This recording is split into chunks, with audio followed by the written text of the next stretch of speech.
I think the team's been in here and trying to both individually and collectively trying to figure out what we need to do better. And there's obviously a number of different areas in which we're trying to improve and work on.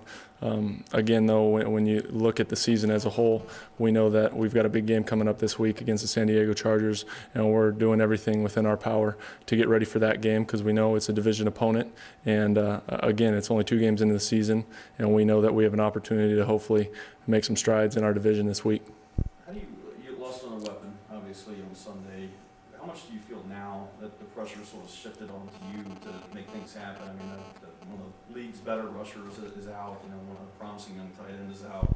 How do you feel like you've got to, I guess, fill the void a little bit?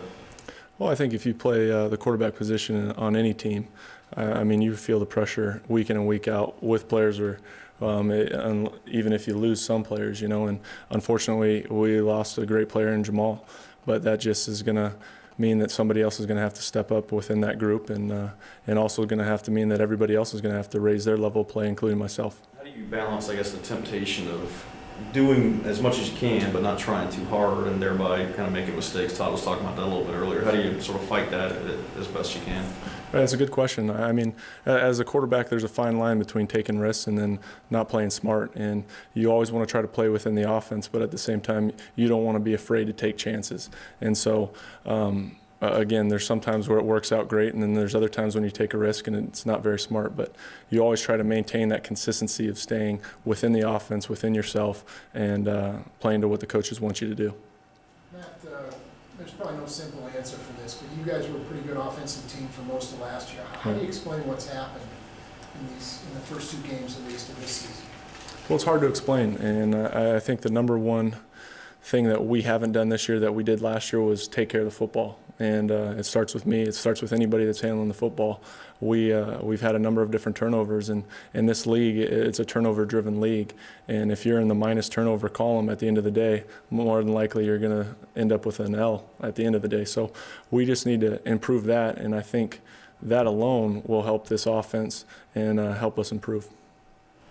Can you talk a little bit about San Diego and their defense? Coach mentioned they have a little bit different personnel, but are they pretty much the same type of defense you're used to when you face them? They are. San Diego's a big physical group, and they're one of the more physical groups that will play all year. They're a veteran team, there's no doubt about it, and they've got some new faces out there, but they still have some of the familiar guys out there with Weddle and with Phillips and those guys, and their secondary is an experienced secondary with Cassel on the one side. So we just need to continue to go out there and be ready, prepared for a physical game and play 60 minutes of football. How do you safeguard against losing confidence with the way these last couple of weeks have gone? Well, I think with any football team, you have to have a short memory and you have to keep pushing forward. And that's what this group's doing. And you can see it when these guys come in on Mondays and Tuesdays that we're trying to do everything within our power to put those 2 losses behind us and move forward. And I think everybody's doing a great job of it. It's just, we have to get on track, and it starts with this week and 1 game at a time. You talk about filling the role of Jamal. How do you see that going? Just in your opinion? Well, I don't make those decisions and who's going to fill in for that role. And again, we're going to miss a guy like Jamal. Jamal's a great player, and there's no doubt about it. But at the same time, I look back in my own career, and that's how I got my start. Is somebody went down and nobody expected me to play, and I was able to fill in for a guy that nobody thought you could fill in for. And so somebody else hopefully will be able to fill that void that we have with Jamal going down. And I don't know if it's Dexter McCluster or Jackie Battle, but we do have a lot of depth at that running back position. Can you grade, Matt, how you personally played through these first 2 games?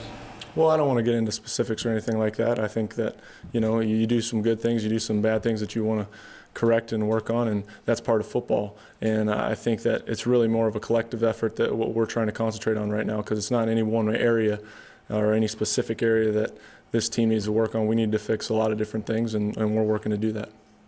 First game, McLean wasn't a factor. Last week, you guys obviously did a couple things to get him the ball. What does he bring to your offense? Well, I think McLean is a versatile player, and he can catch the ball, and he also had some carries last week and did a great job carrying the football. And even going back and the past few years when he was with the Ravens. You know, he had one year where he almost rushed for 1,000 yards. So he's a guy that adds versatility, and we're happy to have him on our side of the ball.